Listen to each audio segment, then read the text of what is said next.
ఇది మనందరం బలంగా మాట్లాడాలి. అలాగే ఈ సందర్భంలో పోయిన ప్రాణాలని మనం ఎలాగ తిరిగి తీసుకురాలేం. పెద్ద ఎర్నింగ్ మెంబరు చనిపోయాడు కుటుంబంలో, మధుసూదన్ గారి కుటుంబంలో. సో మనందరి తరపున, మీ అందరి తరపున, పార్టీ తరపు నుంచి ఆయనకి ఒక 50 లక్షల రూపాయలు ఆయన కుటుంబానికి అందజేస్తున్నాం. అని నాకు ఎప్పుడు డబ్బులు అనౌన్స్ చేయడం ఇబ్బందిగా ఉంటుంది.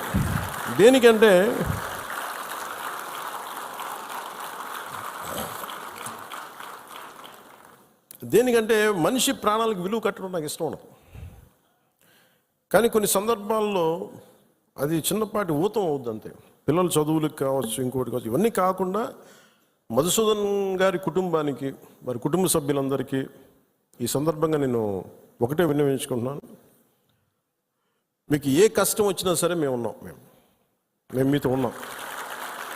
ఏదో ఈరోజు ఒక 50 లక్షలు ఇచ్చి మిమ్మల్ని వదిలేయటం కాదు. మీకు ఏ కష్టం ఉన్నా సరే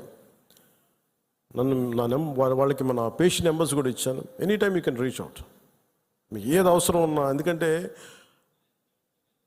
చెప్పి రావు ఉపద్రవాలు.